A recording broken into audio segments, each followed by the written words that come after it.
The desert sun was merciless that afternoon in 1878, beating down on the Arizona rocks like a hammer on an anvil. Thomas Whitfield had been tracking a stolen horse for 2 days now, and honestly, he was about ready to give up. At 32 years old, he'd seen enough of life to know when something wasn't worth the trouble. But then he saw the smoke. It was just a thin line rising behind a cluster of rocks near the Dragoon Mountains. Could have been anything. Could have been nothing. Most smart men would have ridden the other way. This was Apache country after all, and tensions were running high. The army was pushing tribes onto reservations and everyone was on edge. Thomas should have known better. He'd been a scout during the war, seen things that still woke him up at night. After losing his wife and baby boy to cholera while he was away fighting, he'd promised himself he'd never get involved in other people's problems again. Just drift through life quietly. Keep your head down. Stay alive. But something made him check it out anyway. What he found made his stomach turn. The camp had been hit hard. Bodies lay scattered and the smell of death hung in the air. These weren't soldiers who did this. The tracks told him it was bandits, probably Mexicans looking for easy targets. They'd taken everything worth taking and left behind only destruction. Thomas was about to leave when he heard it. A small sound, barely more than a breath. He turned his horse around and searched more carefully. That's when he spotted her. She was maybe 16 years old, an Apache girl half buried under debris, blood staining her torn clothing. She'd been left for dead, probably thought she was already gone. Her long black hair was matted with dust and blood, and bruises covered her arms and face. The smart thing would be to ride away. Getting involved with Apache survivors could get him killed by either side. The army didn't trust anyone who helped Indians, and the Apache didn't trust white men, period. He had no business here. But when he knelt beside her to check if she was breathing, her eyes suddenly snapped open. Even half dead, even broken and bleeding, those eyes burned with such fierce defiance that it actually startled him. She tried to fight him off with what little strength she had left, her fingers clawing at his arms like a wildcat. "Easy now," he said softly, though he knew she probably didn't understand English. "I'm not gonna hurt you." She didn't believe him. Why would she? But she was too weak to stop him when he carefully lifted her onto his horse. She weighed almost nothing, this little warrior who'd fought so hard to survive. The ride back to his cabin took hours. He lived alone in a remote spot, far from towns and people, which was exactly how he liked it. The girl drifted in and out of consciousness, sometimes crying out in Apache, sometimes going terrifyingly still. His cabin was small and rough, just one room with a fireplace and a bed. He'd built it himself after deciding he couldn't stand living around people anymore. Now he was bringing someone right into his sanctuary and he wasn't even sure why. He laid her on his bed, the only bed in the place, and started cleaning her wounds by lamplight. She had a deep gash on her side, probably from a knife. Bruises everywhere. A twisted ankle. She'd been through hell and somehow survived. As he worked, she started fighting again in her sleep, thrashing and crying out. Thomas had to hold her down gently to keep her from tearing open the stitches he was putting in. Even unconscious, she was fighting. This girl was a survivor, no question about that. For 3 days she burned with fever. Thomas barely slept, keeping cool cloths on her forehead, forcing water between her lips drop by drop. He'd seen enough death to know she was walking that thin line between living and dying. He talked to her sometimes, even though she couldn't hear him.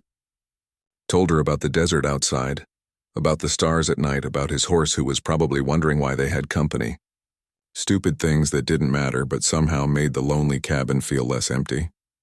On the 4th morning, he woke up in his chair to find those fierce eyes staring at him again. She was awake. Really awake this time. They looked at each other for a long moment. He could see the fear in her eyes, the calculation. She was trapped here with a strange white man, too weak to run, too hurt to fight. He could only imagine what she was thinking. "You're safe here," he said quietly. "I know you don't believe that, but it's true." She just kept staring at him, her jaw set tight.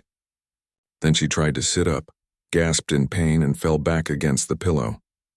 The message was clear, though. She might be trapped here, but she wasn't giving up. Thomas stood up slowly, keeping his movements careful and non-threatening. He ladled some broth into a bowl, broth he'd been making for days, hoping she'd wake up to eat it. When he brought it closer, she turned her face away, refusing help, refusing kindness, refusing everything from this stranger who'd brought her to his home. He set the bowl on the table beside the bed and stepped back. "It's there when you want it," he said. "I'm not going to force you." That night, he slept on the floor near the fireplace, his gun close by just in case. Not because he was afraid of her exactly, but because he had no idea what she might do.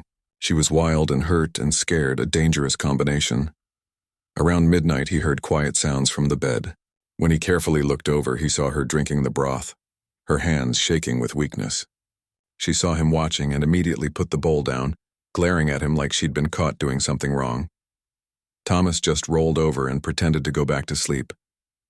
But inside, he felt something he hadn't felt in 3 long years, a tiny spark of purpose, maybe even hope. This girl, this fierce little Apache warrior who fought even when she should have died, somehow she'd made him feel something other than empty, and that scared him almost as much as it gave him a reason to keep going. He had no idea what he was going to do with her. Had no plan beyond keeping her alive, but for the first time since he'd lost everything that mattered, Thomas Whitfield felt like maybe he was supposed to be somewhere, doing something, even if that something was just sharing his cabin with the most stubborn, untrusting, fiercest girl he'd ever met. She was like a storm in human form, unpredictable, dangerous, and impossible to control. And somehow, in this God-forsaken desert, she'd just become his responsibility. The desert sun was merciless that afternoon in 1878, beating down on the Arizona rocks like a hammer on an anvil. Thomas Whitfield had been tracking a stolen horse for 2 days now, and honestly, he was about ready to give up. At 32 years old, he'd seen enough of life to know when something wasn't worth the trouble, but then he saw the smoke. It was just a thin line rising behind a cluster of rocks near the Dragoon Mountains. Could have been anything. Could have been nothing. Most smart men would have ridden the other way. This was Apache country, after all, and tensions were running high. The army was pushing tribes onto reservations, and everyone was on edge. Thomas should have known better. He'd been a scout during the war, seen things that still woke him up at night. After losing his wife and baby boy to cholera while he was away fighting, he'd promised himself he'd never get involved in other people's problems again. Just drift through life quietly. Keep your head down. Stay alive. But something made him check it out anyway. What he found made his stomach turn. The camp had been hit hard. Bodies lay scattered, and the smell of death hung in the air. These weren't soldiers who did this. The tracks told him it was bandits, probably Mexicans looking for easy targets. They'd taken everything worth taking and left behind only destruction. Thomas was about to leave when he heard it. A small sound, barely more than a breath. He turned his horse around and searched more carefully. That's when he spotted her. She was maybe 16 years old, an Apache girl half buried under debris, blood staining her torn clothing. She'd been left for dead, probably thought she was already gone. Her long black hair was matted with dust and blood, and bruises covered her arms and face. The smart thing would be to ride away. Getting involved with Apache survivors could get him killed by either side. The army didn't trust anyone who helped Indians, and the Apache didn't trust white men, period. He had no business here, but when he knelt beside her to check if she was breathing, her eyes suddenly snapped open. Even half dead, even broken and bleeding, those eyes burned with such fierce defiance that it actually startled him. She tried to fight him off with what little strength she had left, her fingers clawing at his arms like a wildcat. "Easy now," he said softly, though he knew she probably didn't understand English. "I'm not going to hurt you." She didn't believe him. Why would she? But she was too weak to stop him when he carefully lifted her onto his horse. She weighed almost nothing, this little warrior who'd fought so hard to survive. The ride back to his cabin took hours. He lived alone in a remote spot, far from towns and people, which was exactly how he liked it. The girl drifted in and out of consciousness, sometimes crying out in Apache, sometimes going terrifyingly still. His cabin was small and rough, just one room with a fireplace and a bed. He'd built it himself after deciding he couldn't stand living around people anymore. Now he was bringing someone right into his sanctuary, and he wasn't even sure why. He laid her on his bed, the only bed in the place, and started cleaning her wounds by lamplight. She had a deep gash on her side, probably from a knife. Bruises everywhere. A twisted ankle. She'd been through hell and somehow survived. As he worked, she started fighting again in her sleep, thrashing and crying out. Thomas had to hold her down gently to keep her from tearing open the stitches he was putting in. Even unconscious, she was fighting. This girl was a survivor, no question about that. For 3 days she burned with fever. Thomas barely slept, keeping cool cloths on her forehead, forcing water between her lips drop by drop. He'd seen enough death to know she was walking that thin line between living and dying. He talked to her sometimes, even though she couldn't hear him. Told her about the desert outside, about the stars at night, about his horse who was probably wondering why they had company. Stupid things that didn't matter, but somehow made the lonely cabin feel less empty.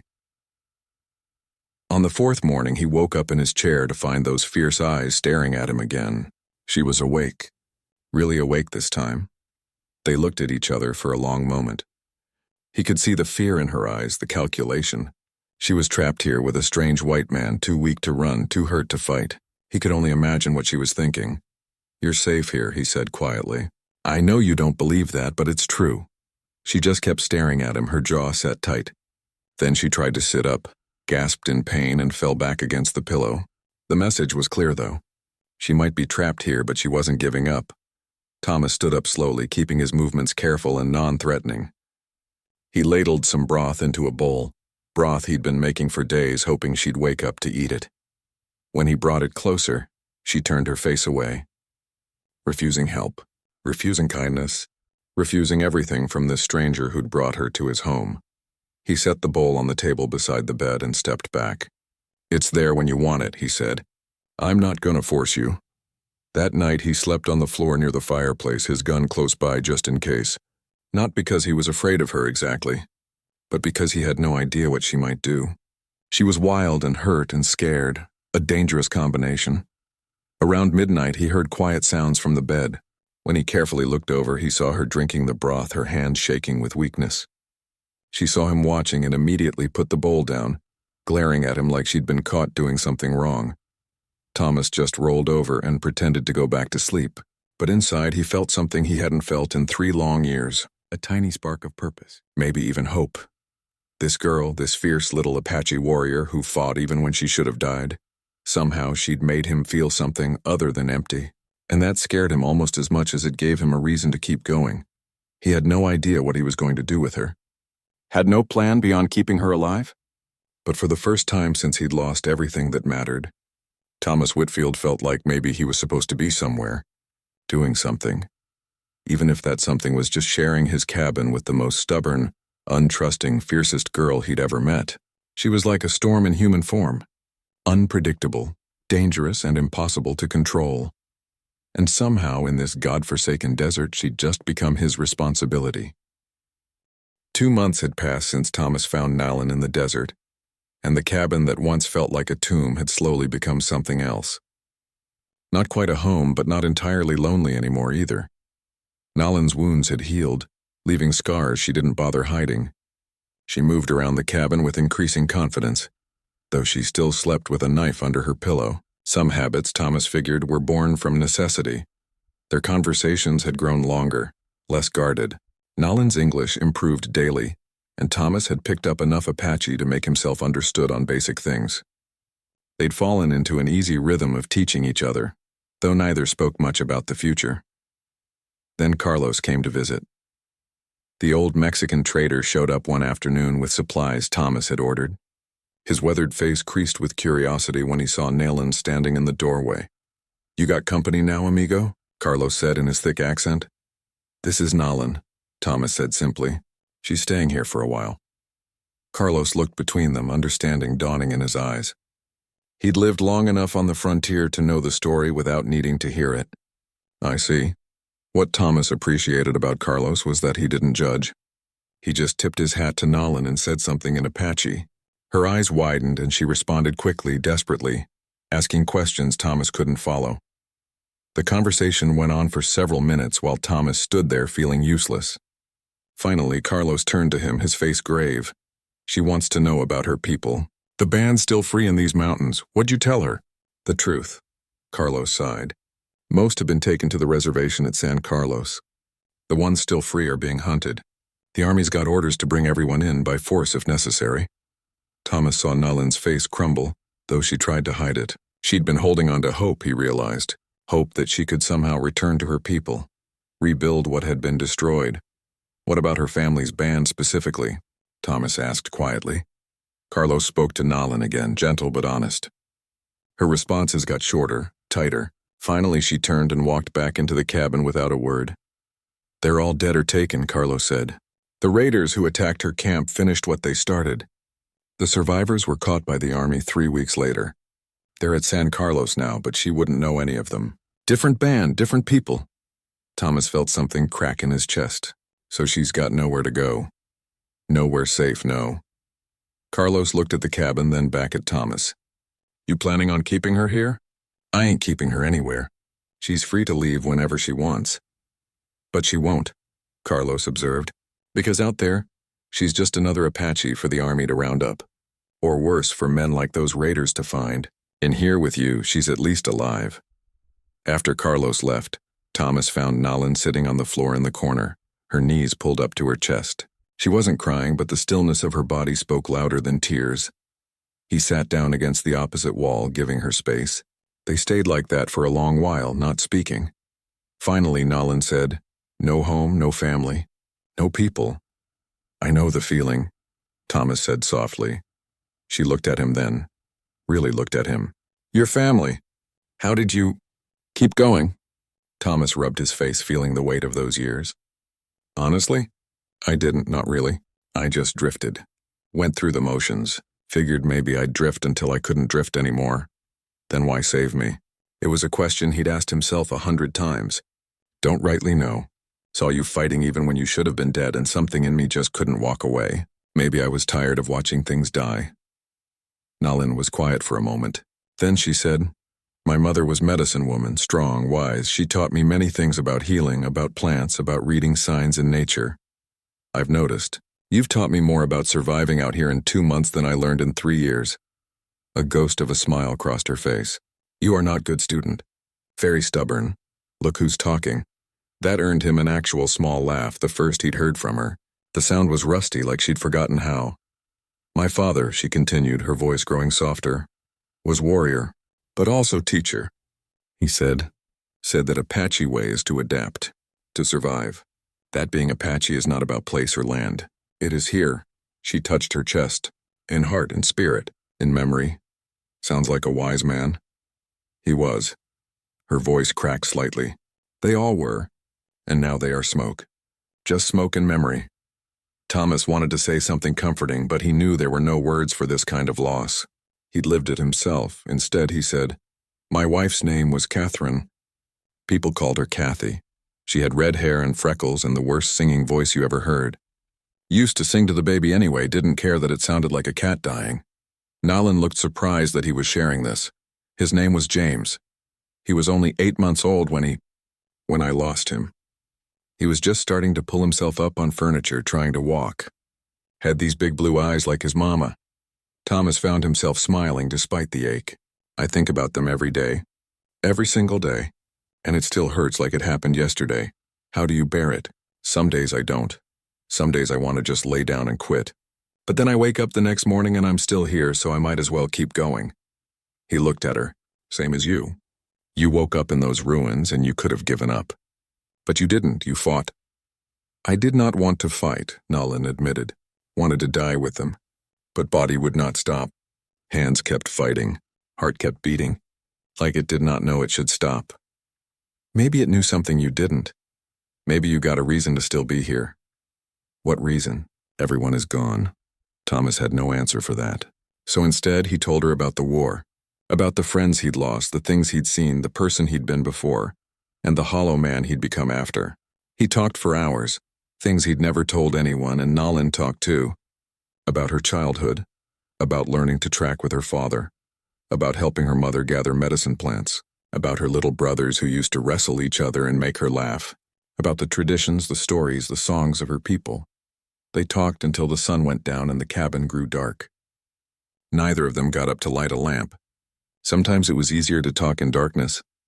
Thomas, Nalin said finally, her voice small in the dark. I'm afraid. Of what? Of forgetting. Of losing them again because I forget their faces, their voices. Of being last one who remembers and then I die too and it is like they never existed. Thomas understood that fear in his bones. Then we'll remember together. You tell me about your family and I'll help you keep them alive. And I'll tell you about mine. Why would you do this? Because, Thomas said simply, we're both survivors of things that should have killed us. And maybe we're meant to help each other carry the weight. In the darkness, he heard her move. She came and sat beside him, close enough that their shoulders almost touched. It was the closest she'd ever voluntarily been to him. I will stay, she said quietly. For now. Not because I am prisoner, but because here is better than nowhere. You're welcome to stay as long as you need. What if I need forever? Thomas felt his chest tighten. Then I guess we'll figure that out together. They sat in the comfortable darkness, two broken people who'd somehow found each other in the vastness of the Arizona desert. They'd both lost everything, but maybe, just maybe, they'd found something new, something neither of them had names for yet, something that felt like the beginning of healing. Spring arrived in the Arizona desert with surprising gentleness. The brutal heat hadn't yet returned, and wildflowers dotted the landscape in brave splashes of color. Thomas and Nalin had settled into a rhythm that felt almost natural. Almost. The trouble started on a Tuesday morning when Thomas was in town getting supplies. He'd become a regular at the general store, and the owner, a suspicious man named Fletcher, had started asking questions. You sure buy a lot of food for one man, Fletcher commented, counting out flour and beans.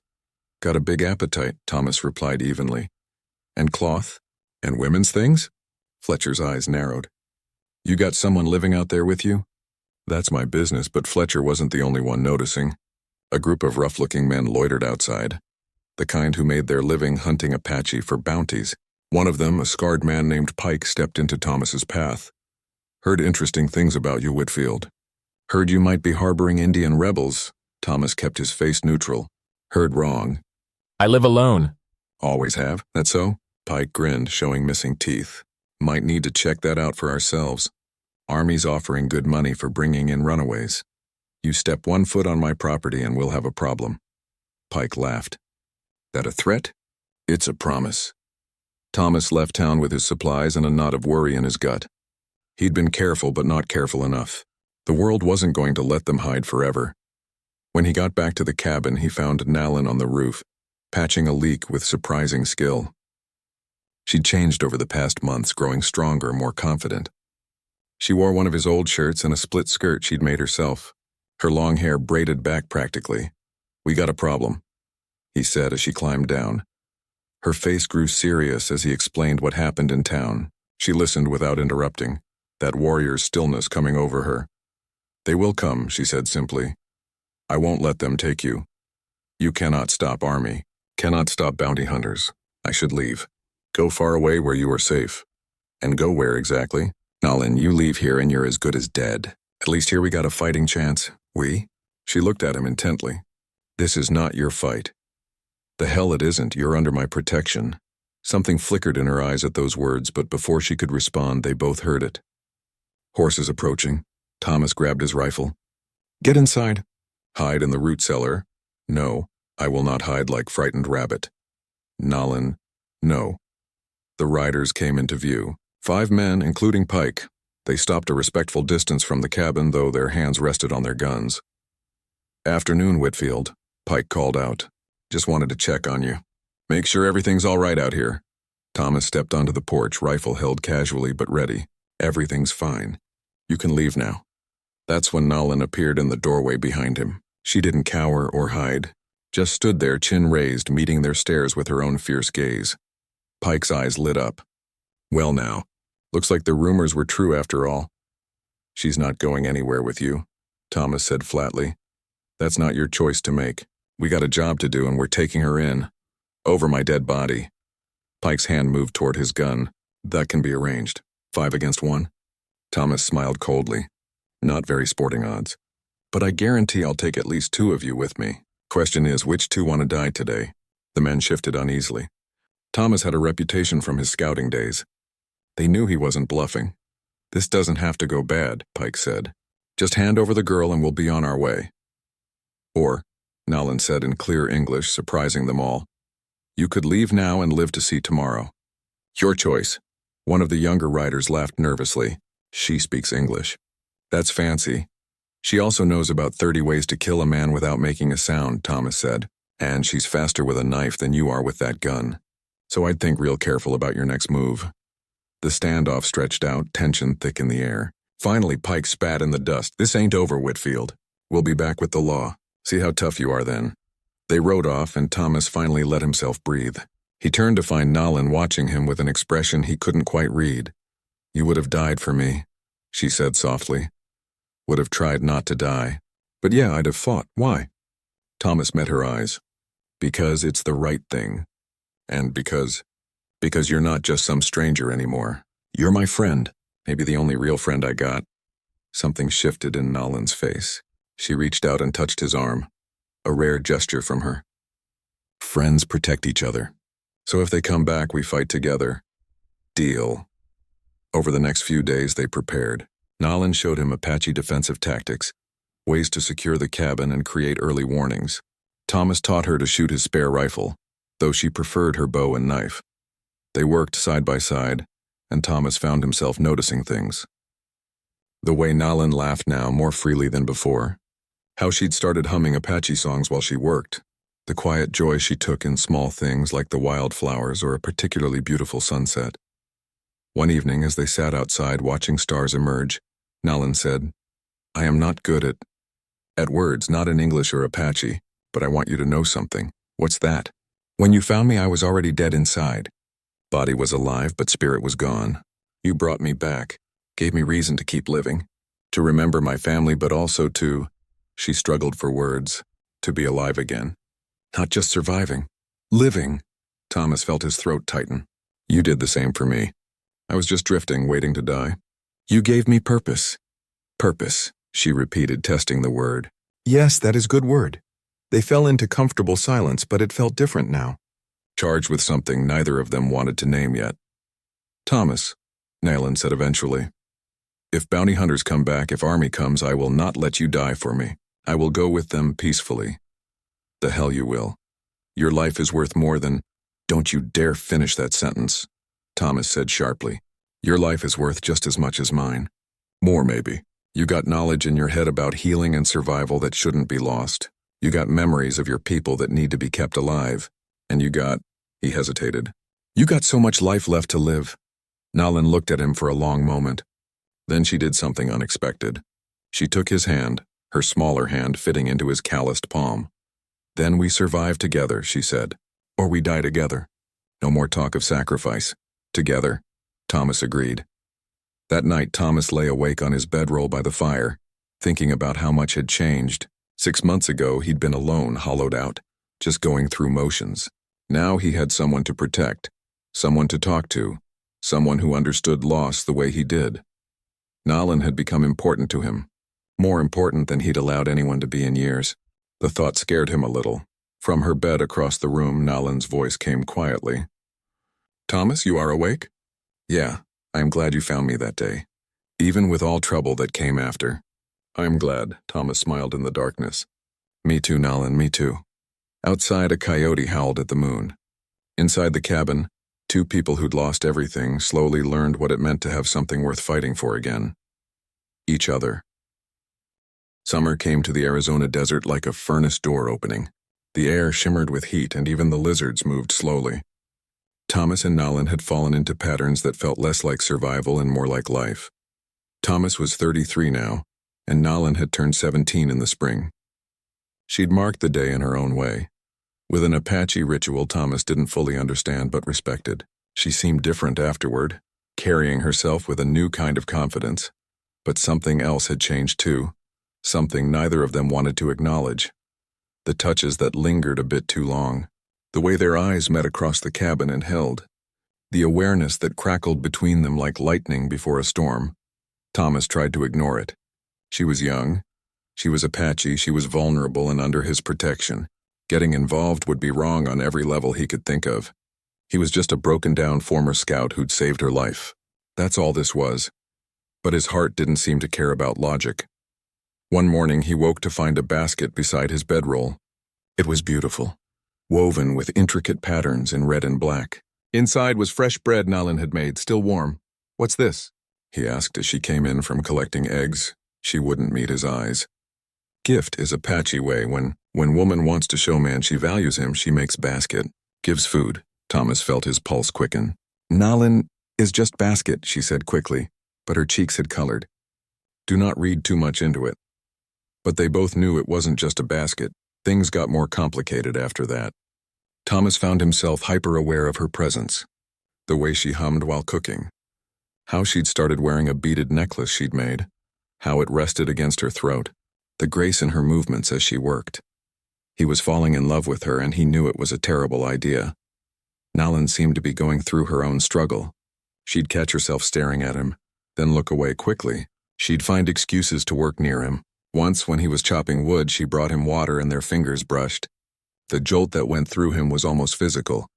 This is crazy, he muttered to himself later. But crazy or not, it was happening. The situation came to a head one afternoon when Thomas was checking the fence line. He heard Nalin scream and ran back to find her cornered by a massive diamondback rattlesnake, coiled and ready to strike. He didn't think. Just grabbed a shovel and killed the snake with 2 quick blows, putting himself between it and Nalin without hesitation. When it was over, they both stood there breathing hard. The snake lay dead, but the danger had been real. You could have been killed, Nalin said, her voice shaking. So could you, but you did not think. Just acted. Thomas looked at her, really looked at her, and something in him snapped. All the walls he'd built, all the reasons he'd given himself to stay away, they crumbled. Of course I didn't think, he said roughly. Because I can't lose you. I can't lose someone else He stopped, but it was too late. Someone else you what? She whispered. Someone else I care about. Someone else Nalin, I can't do this. Cannot do what? Feel this way. You're young, you've been through hell, you're in my care. I got no right to feel anything except protective responsibility. Nalin stepped closer. And what do you feel? Things I shouldn't. What if I feel same things? Thomas closed his eyes. Don't say that. Why not? Is truth. Her voice was soft but steady. You think I do not notice? How you look at me. How careful you are not to touch me. How you leave room when I come in. You deserve better than a washed-up soldier with nothing to offer. You saved my life. Gave me home. Taught me to read. Protected me. Made me want to live again. She touched his face, and he couldn't help leaning into her palm. You gave me everything. Nalin, I'm 13 years older than you. In Apache way, I am woman-grown. Old enough to choose. And I choose you. Thomas felt like he was drowning. The world out there, they'll never accept this. They'll say terrible things, call you terrible names, say I took advantage. I do not care what they say. Did he? Thomas had spent 3 years not caring about anything. But now, with Nalin looking at him with those fierce, honest eyes, he found he cared a great deal. Not about society's judgment, but about doing right by her. I care about you, he said finally, about what's best for you. Then be with me, she said simply. That is what is best. That evening, Thomas tried to explain all the reasons this was complicated. Nalin listened patiently, then quietly took his hand, just held it, their fingers intertwined. In my culture, she said, when 2 people survive great hardship together, it creates bond, sacred bond. My mother would say spirits brought us together for reason. And what reason would that be? To heal each other. To not be alone. She looked at him. Is that not enough? Thomas thought about it. About the months they'd shared, the trust they'd built, the way she made him laugh again. The way she challenged him, taught him, stood beside him.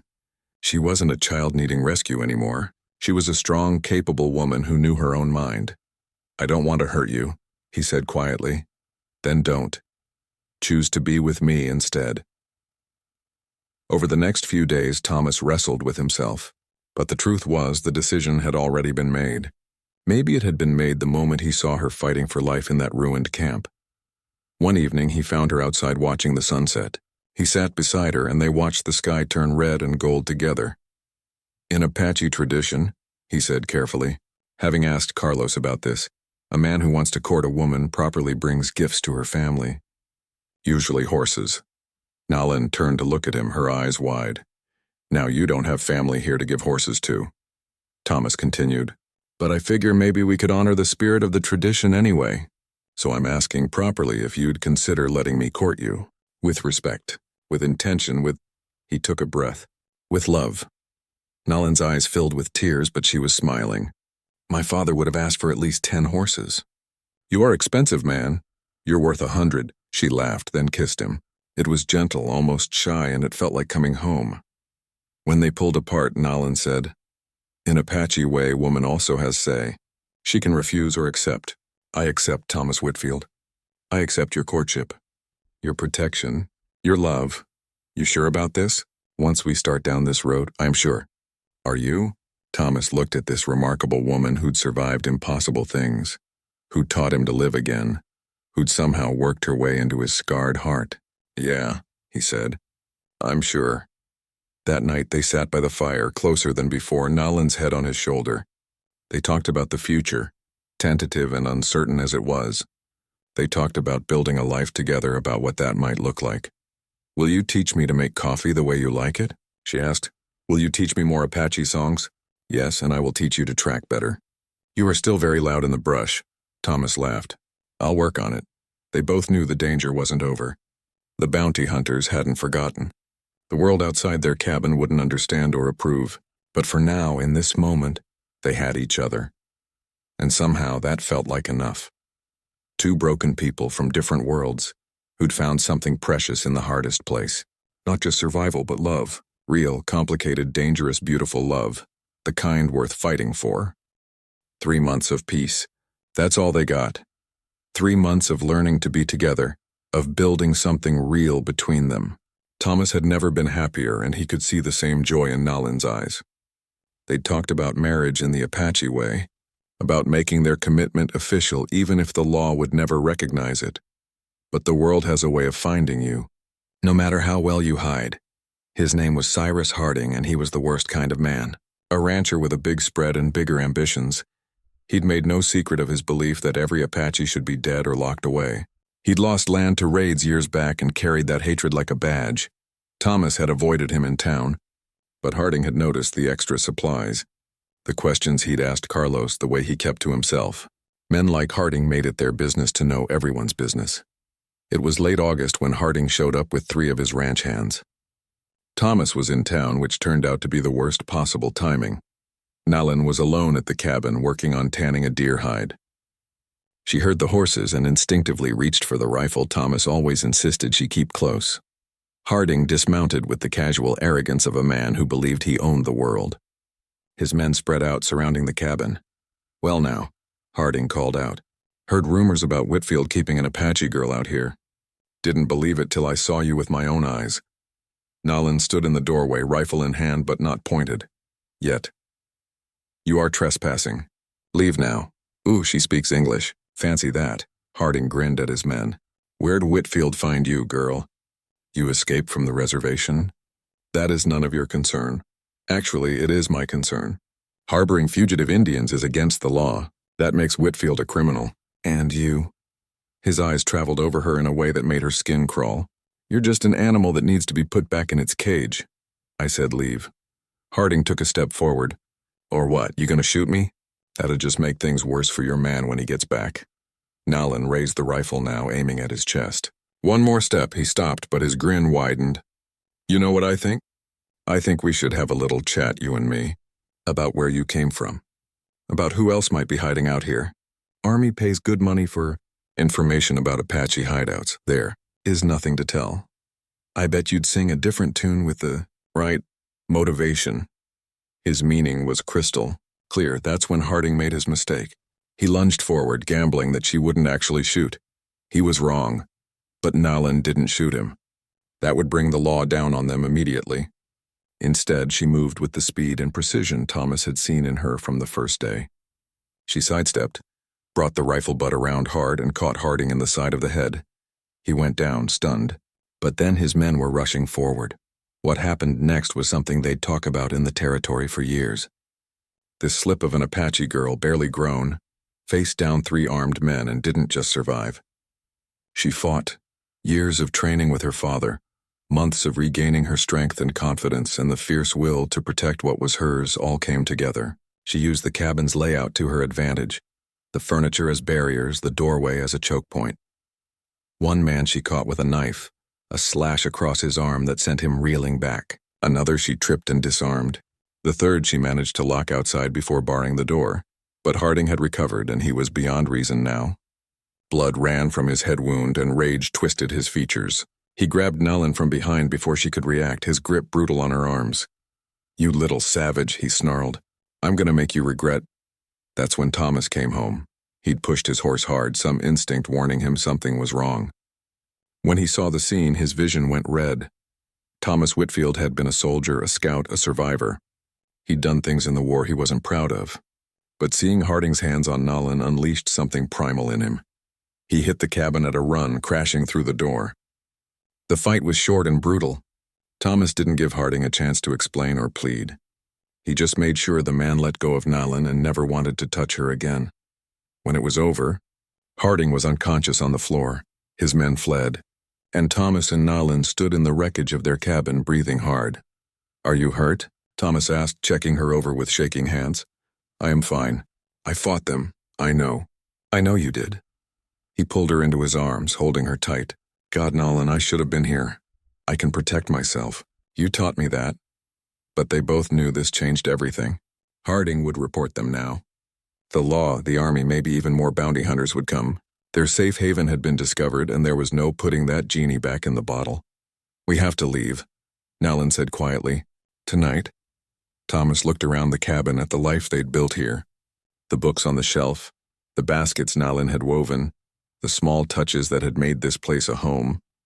Leaving meant giving up everything, but staying meant losing each other. "All right," he said. "We run." They worked through the night, packing only essentials.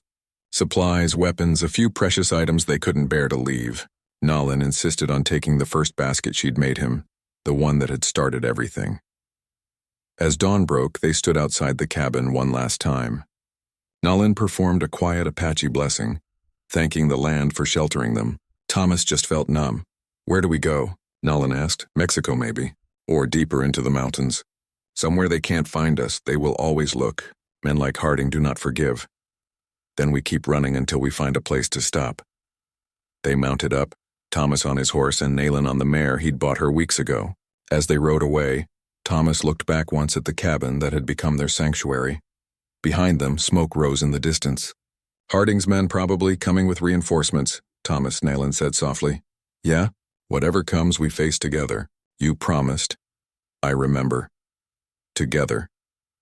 They rode into the wilderness. Two fugitives from different worlds, bound by love and hunted by hate.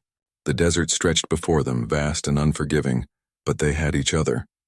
And sometimes, in the hardest times, that's all you need to keep going. For 3 days they traveled, always moving, never resting long. Thomas used every tracking trick he knew to hide their trail. Nellen found water and food where he would have seen only barren land. On the 4th day, they heard horses behind them. A lot of horses. "They found us," Thomas said grimly. "Can we outrun them?" He looked at the rocky terrain ahead, calculated their odds. "Maybe, but we'll have to push hard." They tried. God, they tried. But Harding had brought professionals this time, real trackers who knew the land as well as Nellen did. The ambush came at a narrow canyon pass. One moment they were riding, the next bullets were kicking up dust around them. "Go!" Thomas shouted, pushing Nellen ahead. "Not without you." But Thomas's horse stumbled and he went down hard. He came up shooting, giving Nellen time to reach cover. One of the attackers fell, then another. Then Thomas felt white-hot pain as a bullet caught him in the shoulder, spinning him around. He fell, his gun flying from his hand. "Thomas!" Nollen's scream echoed off the canyon walls. The last thing he saw before darkness took him was Nellen charging back, not running away, but toward him, her face fierce with determination. She'd saved him once before in that Apache camp. Now it was her turn to do it again. The world came back to Thomas in pieces. Pain in his shoulder, the smell of herbs, a cool cloth on his forehead, and Nollen's voice speaking softly in Apache, words he couldn't understand but found comforting anyway. He tried to open his eyes, but everything was blurry. "Nellen? Shh, do not move. You are hurt bad. Where are we?" "Safe for now." Thomas's vision cleared slowly. They were in a cave, he realized. Firelight flickered on stone walls. His shoulder was bandaged and the pain told him the bullet had done damage. "How long?" 3 days. "You had fever. I thought—" Her voice broke. "I thought I would lose you." Memory came rushing back. The ambush. Getting shot, falling. You should have run. Should have left me. Nalan's eyes flashed with anger. You are fool if you think I would ever do that. You came back for me. I came back for you. This is what we do. They could have killed you. But they did not. A fierce pride in her voice. I am Apache warrior's daughter. I know how to fight. How to disappear. They tried to follow and I made them regret it. Thomas managed a weak smile. What did you do? Things my father taught me. Set false trails. Made traps. Moved you in darkness when you were too sick to know. Hid tracks. Found this place. She gestured around the cave. They are still looking, but they look in wrong places. How many were there? 7 when they ambushed us. 5 now. Her face was hard when she said it. Thomas understood. She'd killed 2 men defending him. He should feel guilty about that, but he couldn't. She'd done what she had to do to survive, to protect them both. The bullet? He asked. I took it out. Used herbs to stop infection. You will heal, but shoulder will be weak for a long time. She touched his face gently. You scared me. In fever, you talked to your wife. To your son. Said you were sorry for leaving them. Thomas felt tears sting his eyes. I was. Still am. They would be proud of you, I think. Of man you became. Of how you saved me. I didn't save anyone. You're the one doing all the saving now. Nalan smiled slightly. Then we are even. Over the next week, Thomas slowly regained his strength. Nalan was an incredible caretaker, combining Apache healing knowledge with fierce determination to keep him alive. She hunted for food, found water, changed his bandages, and kept watch all at the same time. You need to rest too, Thomas told her one evening. You can't keep going like this. I will rest when you are strong enough to run if we must. Nalan, no arguments. But her voice softened. Besides, taking care of you gives me purpose. Reminds me I am not just survivor. I am protector too. One night during his recovery, Thomas woke to find Nalan crying quietly by the fire. She didn't know he was awake, Nalan, he called softly. She wiped her eyes quickly. I am fine. Come here. She came and sat beside him, and he took her hand with his good arm. Talk to me. I am tired, she admitted. Tired of running. Tired of hiding. Tired of world being so cruel? She looked at him. When does it end, Thomas? When do we get to just live? It was the same question he'd been asking himself. I don't know. But we'll find a way. What if there is no way? What if we run forever until we cannot run anymore? Thomas didn't have a good answer. The truth was he'd been thinking the same thing. They couldn't keep this up forever. Eventually they'd make a mistake, or luck would run out, or they'd just be too tired to keep going. Then we'll deal with that when it comes, he said finally. But right now we're alive. We're together. That's something. Is it enough? It has to be. But that night Thomas lay awake thinking. There had to be another option, another path. They couldn't return to Arizona. The law would be waiting. But maybe there were other places, other possibilities. By the time he was well enough to travel again, nearly 3 weeks had passed. His shoulder would never be the same, but he could move, could shoot if needed. That would have to do. They were packing to leave the cave when visitors arrived. But these weren't bounty hunters. Carlos appeared at the cave entrance, hands raised peacefully. Behind him was an older Apache woman with silver in her hair and knowing eyes. Carlos. Thomas reached for his gun. Peace, amigo. We are here to help. The woman spoke in rapid Apache to Nalan, who responded with equal speed. The conversation went on for several minutes while Thomas watched, confused. Finally, Nalan turned to him, her eyes wide. Thomas, this woman, her name is Desba. She is medicine woman.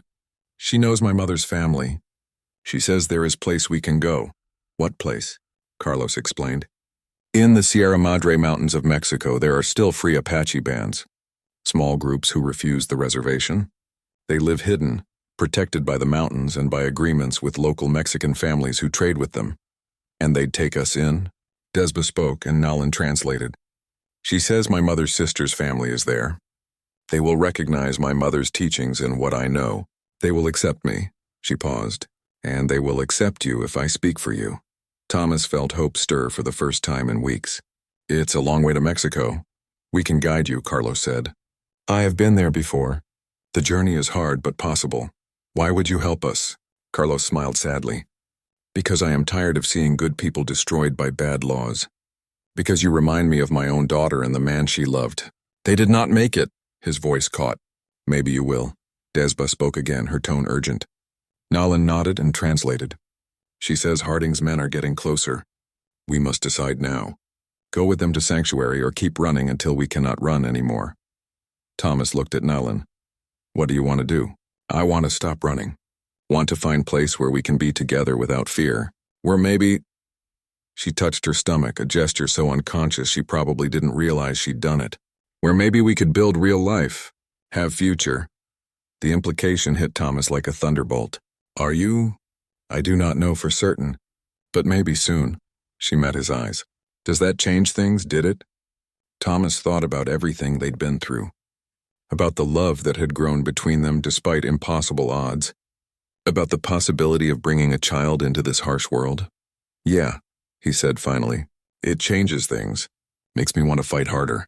Want to find that safe place even more. He turned to Carlos and Desba. We'll go with you. And thank you. For risking yourselves for us. Desba smiled and said something in Apache. Nolan laughed for the first time in weeks. She says you are worthy, man. That my mother would approve.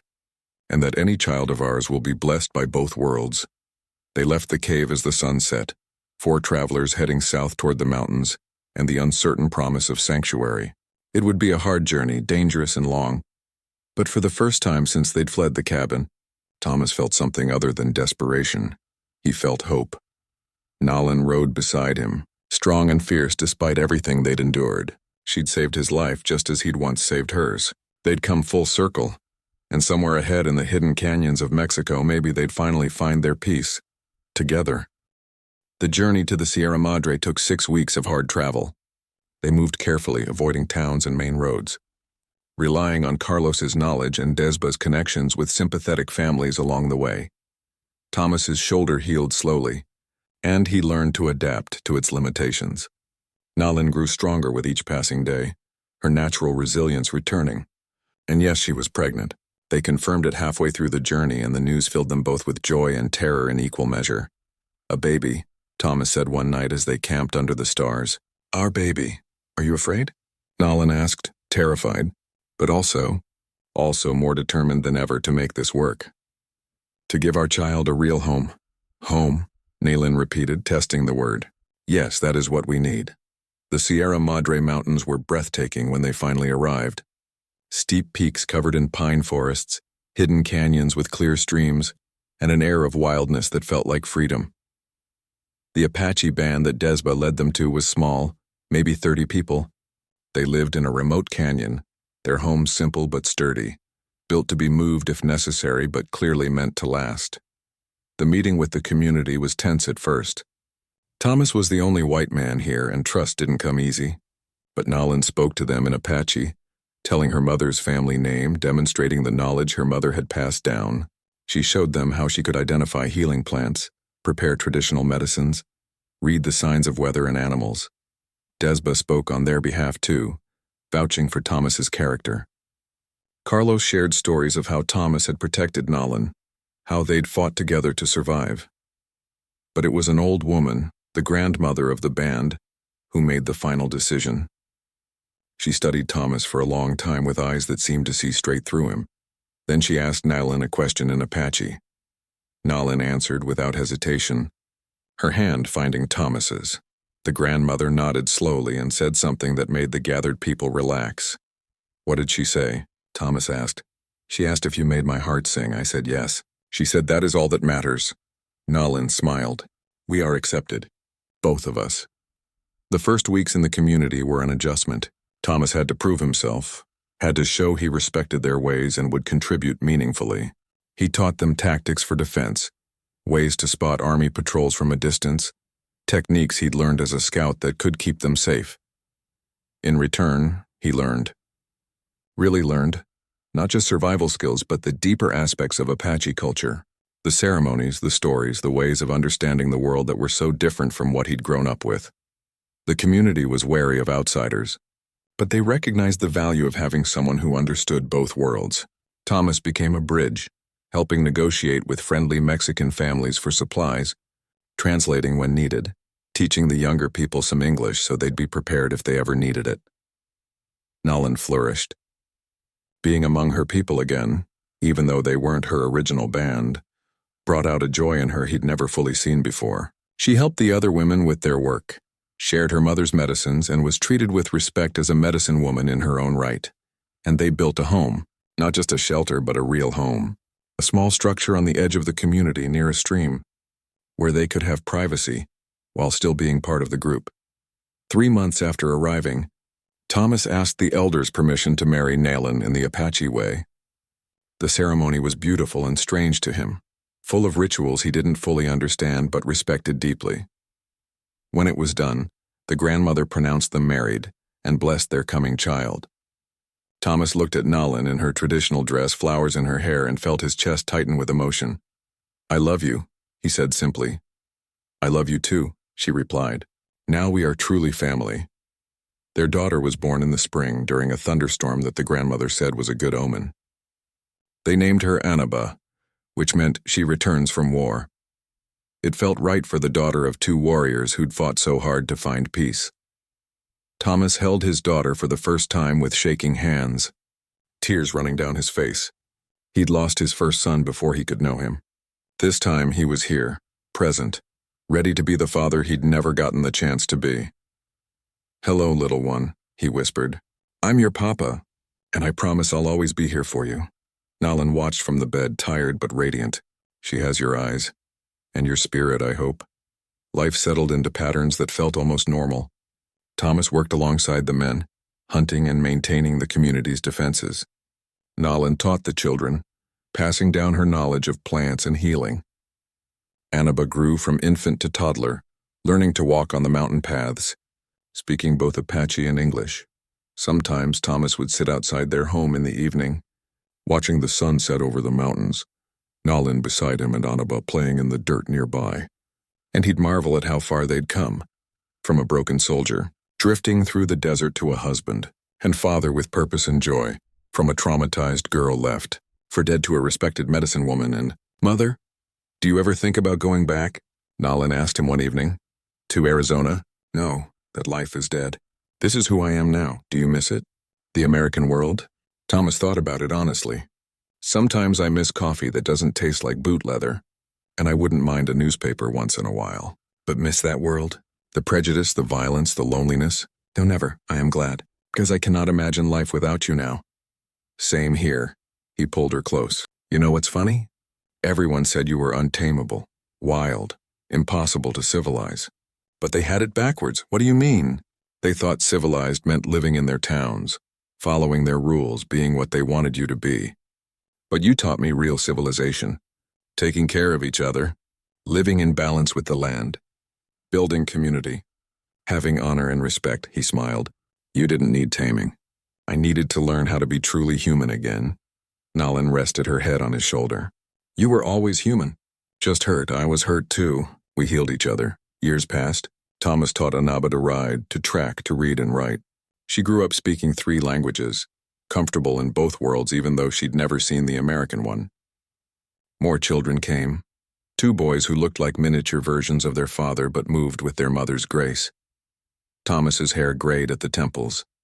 Nayland's face gained the lines of wisdom and laughter. They were no longer the desperate fugitives who'd fled into the wilderness. They were elders of the community, respected and valued. One evening, when Thomas was 45 and Nayland was 29, they sat outside watching their children play with the other kids in the canyon. "Do you ever regret it?" Thomas asked. "Everything you gave up? Everything you lost?" Nayland was quiet for a moment. "I regret that my parents are not here to meet their grandchildren. I regret the friends I lost, the world that was destroyed. But regret choosing you? Regret this life." She shook her head firmly. "Never, not for one moment. Even with all the hardship, the running, the fear, the uncertainty, especially because of that. Those trials showed us who we really are, showed us what we could survive together." She took his hand. "When you found me in that camp, I was dead inside. You gave me life again. Not just survival, but real life, purpose, love, family. How could I regret that?" Thomas squeezed her hand, his throat tight. "I was dead inside too. Just walking around, breathing, but not really alive. You brought me back from that. Gave me a reason to wake up every morning. Then we are both miracles," Nayland said with a smile. 2 dead people who found life in each other. That night, as they lay in their bed, Listening to the sounds of the mountain and their children's soft breathing from the next room, Thomas felt something he thought he'd never feel again after losing his first family: complete peace. Not the absence of challenges or difficulties. Life was still hard here, still uncertain in many ways, but the inner restlessness that had driven him for so many years was gone. He'd found his home, not in a place but in a person, in a way of life. In the family they'd built together against all odds. The girl he'd rescued from death, the untamable Apache warrior who'd fought him at every turn, had become his anchor, his peace, his home, and in return he'd given her the same. Two souls from different worlds, broken by tragedy and hardship, had somehow found each other in the vast desert. Had fought together, survived together, and built a life together that neither could have imagined. The world outside probably still talked about them. The scout who'd betrayed his people to harbor an Indian. The savage girl who'd bewitched a white man. Let them talk. Their story was theirs alone, and it was beautiful. In the mountains of Mexico, far from the judgment and hatred of the world they'd left behind, Thomas and Nalin had found something precious. They'd found home. They'd found peace. They'd found each other. And in the end, that was the only thing that mattered. Their children would grow up strong and proud, carrying the best of both worlds. The community would endure, protected by the mountains and by the determination of people who refused to give up their freedom. And two people who'd been told they could never belong together, who'd been hunted and hated and forced to run for their lives, would spend the rest of their days proving that love was stronger than prejudice, that family was more than blood, and that home was wherever you found peace.